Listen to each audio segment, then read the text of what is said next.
বুনো হাতির রহস্যময় মৃত্যু জুড়ে এলাকায় ব্যাপক চাঞ্চল্য। এক পূর্ণবয়স্ক হাতির মৃতদেহ উদ্ধার হলো চা বাগান থেকে।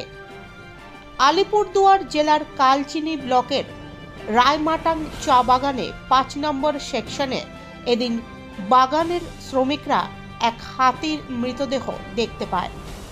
শ্রমিকরা বন দফতরে খবর দিলে ঘটনাস্থলে পৌঁছয় বন দফতরের বক্সা ব্যাঘ্র প্রকল্পের বনকর্মী ও আধিকারিকরা।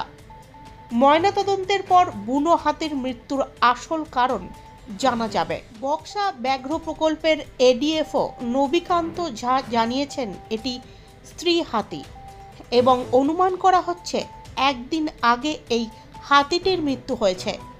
মৃতদেহটি উদ্ধার করে নিয়ে যাওয়া হচ্ছে ময়নাতদন্তের জন্য। ময়নাতদন্তের পরই মৃত্যুর আসল কারণ জানা যাবে। আমাদের রেঞ্জ অফিসার পানারিন খবরটা পায় যে একটা রায়মাটাং চা বাগানের 5 নম্বর সেকশনে একটা কার্কাস পড়ে আছে হাতি। তো রেঞ্জ অফিসার ফিল্ডে আছে এবং এখানে দেখা যায় একটা female elephant, age approximately 18-20 years age.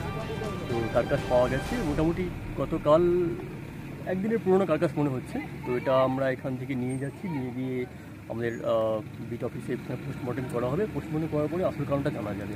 প্রাথমিক তদন্তে আপনারা কি জানতে পারছেন স্যার? প্রাথমিক তদন্তে জানা যাচ্ছে যে এটাও হতে পারে যে ইনফাইটিং হতে পারে, ইনফাইটিংয়ের মাধ্যমে হাতিদের মধ্যেই অনেক সময় হয়, ইনফাইটিং হয়, তার মধ্যে ক্ষেত্রে হতে পারে। প্রাইমারি এটাই জানা যাচ্ছে। আচ্ছা স্যার, দল এসেছিল নাকি এলাকায়? দল হাতি ছিল। দল হাতি ছিল। এখন নিয়ে যাচ্ছেন রিকভার? হ্যাঁ, এখন এটা আমরা নিয়ে যাবো, নিয়ে গিয়ে পোস্টমর্টম করা হবে। পোস্টমর্টম করার পর কারণটা জানা যাবে এবং তারপরে বডি ডিসপোজ করা হবে। আপনার নাম? এনকে ঝা।